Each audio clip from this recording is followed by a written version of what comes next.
Hi friends welcome to Rena Samayal इनके என்ன சமையல் பார்க்க போறோம்னா ரொம்ப சுவையான பூண்டு குழம்பு அதுக்கப்புறமா சிறுகீரை கூட்டு தான் பார்க்க போறோம்.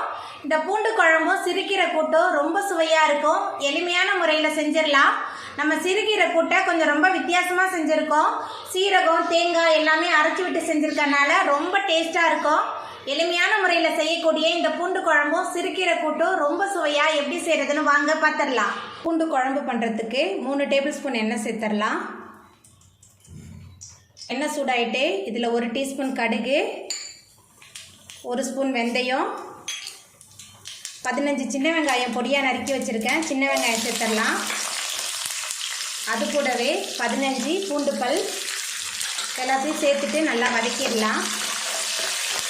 வெங்காயம் பூண்டு நல்லா வதங்கி வரும்போது தான் நம்மளோட பூண்டு குழம்பு நல்ல சுவையாக இருக்கும். நல்லா வதக்கிடலாம். வெங்காயம் பூண்டு ரெண்டுமே நல்லா வதங்கி வந்துருச்சு. இப்போ இதில் கொஞ்சமாக கருவேப்பிலை சேர்த்துடலாம். அதுக்கப்புறமா 2 தக்காளி விழுதாக அரைச்சி வச்சுருக்கேன், தக்காளி விழுது சேர்த்துடலாம்.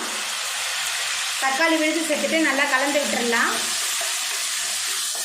தக்காளி விழுது சேர்த்துட்டு நல்லா கலந்து விட்டாச்சு. இப்போ இதில் குழம்பு மிளகாய்த்தூள் சேர்த்துடலாம். 2 டேபிள் ஸ்பூன் குழம்பு மிளகாய்த்தூள், 1 ஸ்பூன் மஞ்சத்தூள், குழம்புக்கு தேவையான அளவுக்கு உப்பு எல்லாத்தையும் சேர்த்துட்டு நல்லா வதக்கிடலாம். மசாலாத்தூள், பூண்டு, வெங்காயம், தக்காளி எல்லாமே சேர்ந்து நல்லா வதங்கி வந்துருச்சு. இப்போ இதில் நம்ம புளி தண்ணி சேர்த்துக்கலாம். சின்ன லெமன் சைஸ் புளியை தண்ணியில் ஊற வச்சு கரைச்சி வச்சுருக்கேன், புளி தண்ணி சேர்த்துடலாம். அதுக்கப்புறமா குழம்புக்கு தேவையான அளவுக்கு தண்ணி எல்லாத்தையும் சேர்த்துட்டு நல்லா கலந்து விட்டுடலாம்.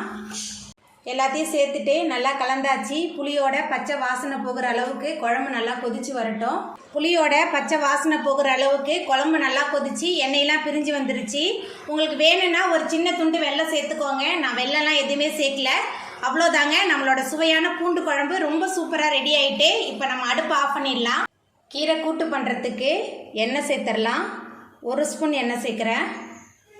எண்ணெய் சூடாயிட்டு இதில் கொஞ்சமாக கடுகு சேர்த்துடலாம். கடுகு நல்லா பொரிய ஆரம்பிச்சிருச்சு. 10 சின்ன வெங்காயம் பொடியாக நறுக்கி வச்சுருக்கேன், சின்ன வெங்காயம் சேர்த்துடலாம். வெங்காயம் சேர்த்துட்டு நல்லா வதக்கிடலாம். வெங்காயம் நல்லா வதங்கிருச்சு. இப்போ இதில் நம்ம சுத்தம் பண்ணி வச்சுருக்கிற கீரையை சேர்த்துடலாம். இது சிறுகீரை. கீரையை சேர்த்துட்டு கொஞ்சம் நேரத்துக்கு நல்லா வதக்கிடலாம். கீரை நல்லா வதங்கி வந்துருச்சு. இப்போ இதில் உப்பு சேர்த்துக்கலாம், மஞ்சத்தூள்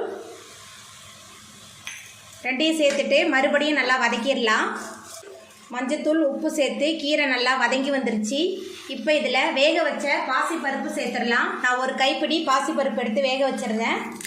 பாசிப்பருப்பு சேர்த்துடலாம். பாசிப்பருப்பு சேர்த்துட்டு நல்லா கலந்து விட்டுடலாம். பருப்பும் கீரையும் நல்லா வெந்து வரட்டும்.